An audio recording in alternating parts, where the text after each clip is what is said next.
Bismillahirrahmanirrahim. Perumpamaan orang infak di jalan Allah. Infak itu, ini yang perlu saya luruskan. Tidak harus menggunakan uang. Infak itu pemberian bersifat materi. Makanan itu infak. Pakaian itu infak. Buah-buahan itu infak. Silahkan berbagi. Walaupun nggak ada uang, bisa kita gunakan dengan yang lain. Cek, kalau antum main ke Auckland, ke New Zealand. Ya, di situ ada donation itu bukan cuma dengan uang. Food, kadang mereka kasih dengan makanan. Ada yang nyimpen ciki, kotaknya di situ. Di kotak infak itu, kotak dalamnya ada ciki, ada beras, dan macam-macam. Sampingnya ada yang uang. Cuman mesti dilihat dulu bagaimana bentuk kotaknya. Ya, kalau kotaknya belahan kecil, itu pasti uang. Bukan beras. Oh, ini beras nih. Dibuka dulu karungnya, digunikan. Tidak, bukan. Silakan bebas. Ya, dan itu nilainya tinggi.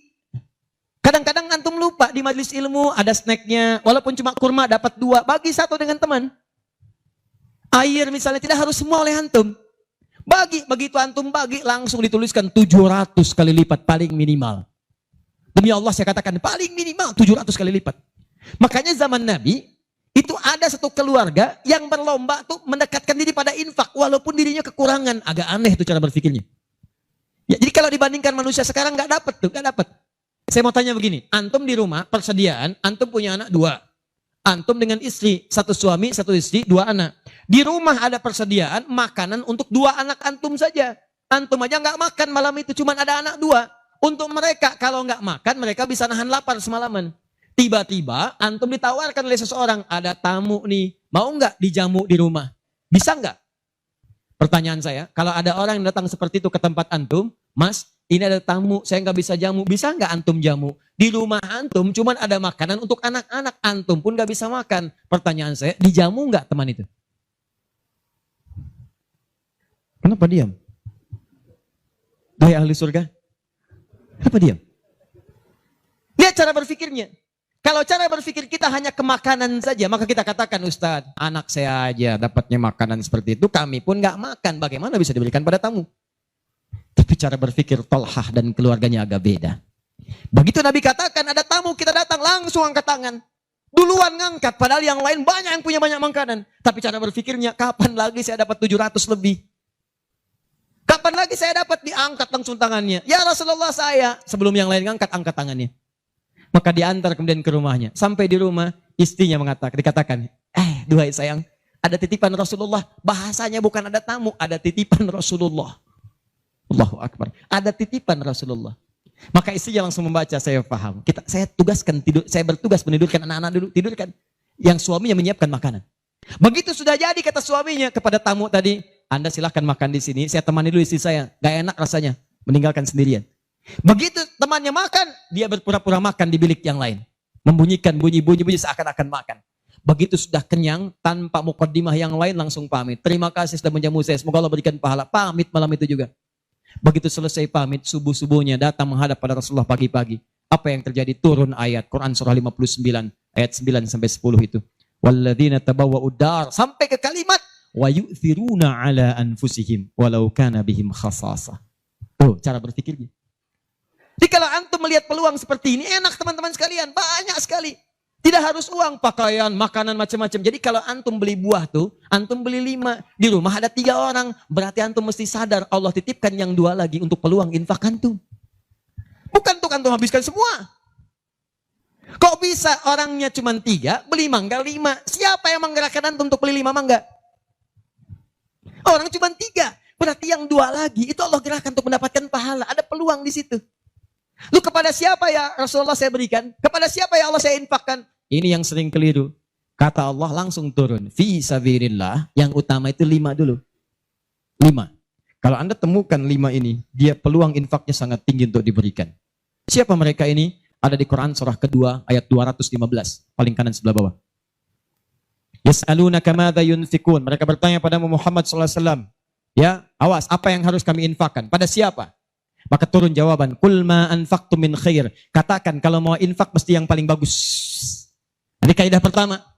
Awas, ada peringatan di Al-Baqarah ayat 267. Wala tayammamul khabitha minhu tunfiqun walastum biakhidhihi illa an tughmidu fi. Jangan kamu infakkan pada orang lain yang kamu tidak suka, melihatnya aja kamu enggak suka, dikasih orang. Antum punya uang 50.000 dua, satu, wah masih keras, bagus, luar biasa. Masuk dompet enak dilihat.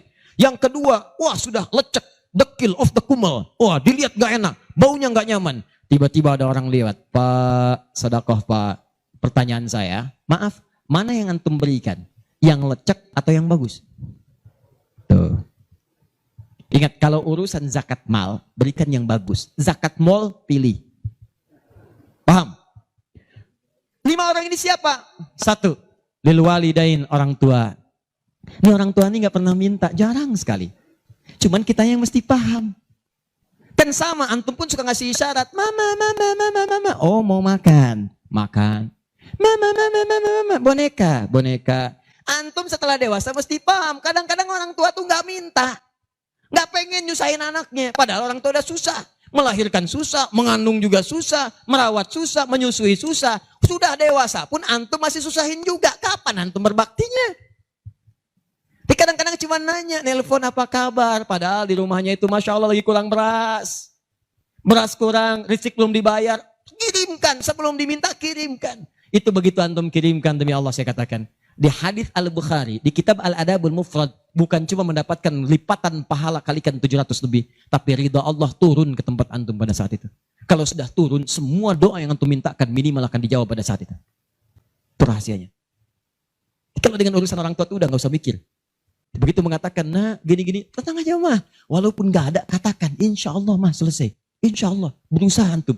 Begitu antum dapatkan seperti orang tua mengusahakan untuk antum dulu, maka pahala dilipat gandakan, ridho turun seketika. Kejar. Wal aqrabin, kerabat terdekat. Kerabat dibagi 2. Ada yang tempatnya jauh tapi hubungannya dekat.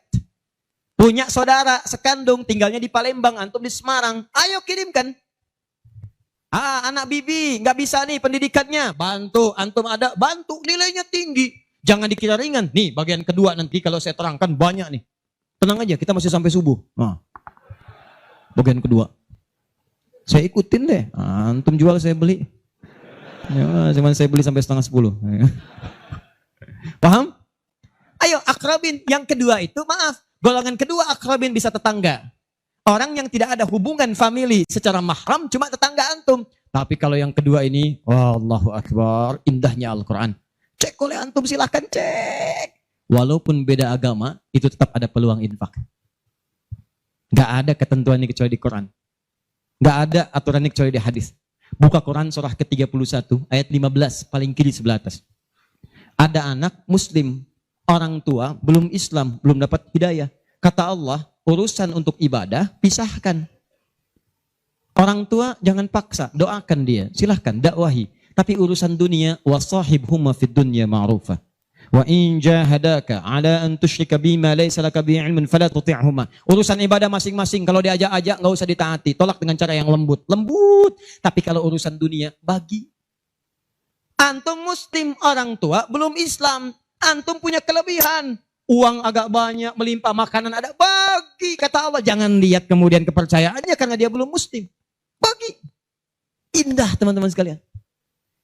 Dan itu ada pahalanya. Begitu antum berikan, masuk yang halal. Begitu halal masuk, kan haram keluar. Kan cara berpikirnya begitu. Halal masuk, yang haram keluar. Begitu keluar, sekat di hatinya terbuka. Karena yang haram itu saat masuk di hadis Muslim, haram masuk naktah sauda, noda hitam. Noda menutup. Kalau masuk jadi daging dia, antum misal, iyadzubillah bukan antum, ada orang lain konsumsi yang haram. Yang haram masuk ke dalam mulutnya, masuk ke tubuhnya, beredar dengan darah. Jadi daging, masuk ke telinga, Quran surah 6 ayat ke-25. Wa fi adhanihim naqra, waqra, di telinganya ada sumbatan. Maka yang haram cepat kedengaran, yang halal susah. Masjid dekat, suaranya dekat, Allahu Akbar, susah. Tapi konser yang macam-macam, yang joget, yang ini, yang itu, nyampe tuh konser di Jakarta, dari Semarang tembus ke sana. Wa ada absarihim ghishawah, masuk ke mata jadi penghalang, nutup. Quran surah kedua ayat ke-7. Gak kelihatan. Orang ke masjid itu bukan gak kelihatan, nampak, cuman gak ada dorongan. Akhi, ayo ke masjid. Ya, alhamdulillah, nanti. Padahal yang besar lewat, kecil lewat. Yang paling aneh itu begini. Kok bisa antum lewat depan masjid padahal bisa lewat jalan lain? Kenapa Allah antarkan sampai lewat depan masjid? Jadi kalau sudah Allah antarkan ke tempat-tempat yang baik, belum ingat Allah juga, antum mesti diantarkan kemana lagi? Tuh. Kok bisa antum lewat dengar adzan, padahal bisa antum lewat jalan lain, gak kedengaran adzan. Kenapa kemudian yang dengar antum? Kok bisa lewat jalan itu kelihatan mata, padahal bisa ada jalan lain. Kok bisa ngelihat? Kalau Allah sudah berkehendak kebaikan, antum masih belum bisa membacanya, masih ditanya. Itu pasti ada maksiat masuk. Caranya keluarkan. Kalau yang haram masuk, masukkan yang halal. Maka yang haram akan dihancurkan. Hancur, hancur, hancur. Kemudian muncul yang halalnya. Kalau halal sudah masuk, maka hati itu akan mudah untuk mendekat kepada Allah. Doakan, doakan, doakan. Demikian tetangga kita. Jangan dikira tetangga antum yang muslim saja. Mungkin kita ada non-muslim samping kita. Mungkin ada yang Kristen, ada yang Hindu, yang Buddha. Dalam hubungan keduniaan indah. Silahkan berbagi. Apa antum gak pernah dengar hadis Nabi? Siapa yang masak makanan, baunya sampai ke tetangganya, maka bagilah dia walaupun cuma kuahnya. Tapi maksudnya bukan daging yang antum makan, kuahnya antum bagi. Bukan. Tidak. Maksud hadis itu, walaupun cuma masak kuah, bagi juga supaya dia tidak negatif thinking, tidak salah paham. Antum gak ada ayam, adanya singkong. Cuman dimasak bumbu opor. Bumbunya opor, tapi dagingnya singkong. Dimasak gak antum bagi. Tetangga bilang, oh masak opor enak nih. Padahal singkong. Dibagi walaupun cuma kuahnya. Tapi pertanyaan saya, apakah hadis itu mengatakan kalau tetangga anda muslim saja? Tidak. Never. Walaupun dia non-muslim, masak. Bagikan sebelum dia menghirup baunya, ketuk pintunya. Begitu diketuk dia keluar. Ada apa Pak? Ini ada makanan walaupun sedikit, mudah-mudahan bisa bermanfaat. Bapak baik sekali, terima kasih. Bukan baik, Allah yang memerintahkan saya untuk berbagi.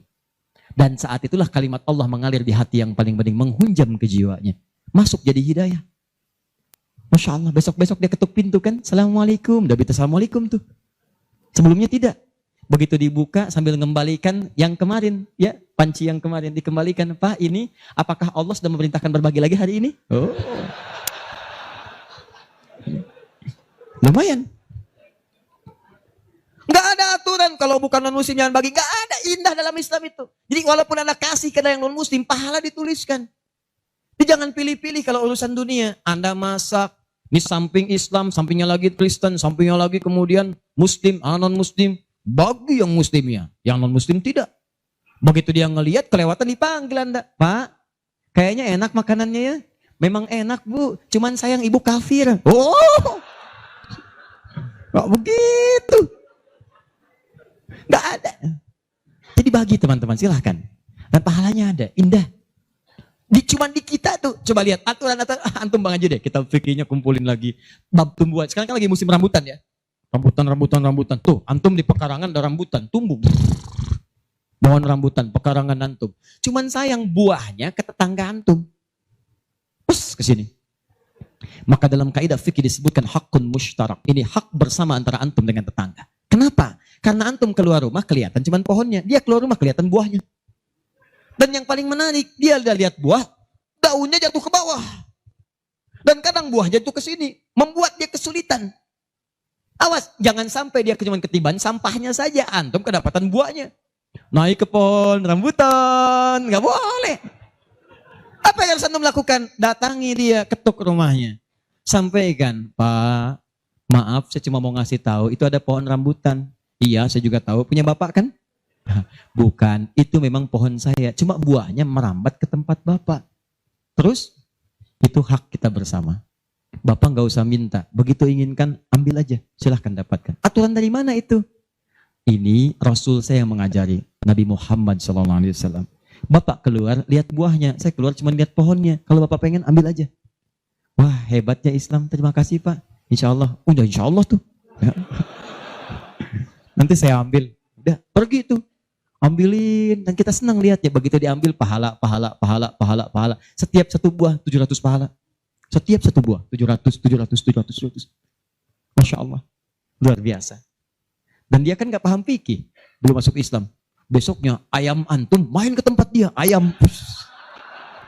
Dia kira hukum ayam sama dengan rambutan. Oh. Nabinya umat Islam baik banget, kemarin ngirim rambutan, sekarang ayam. Pokoknya.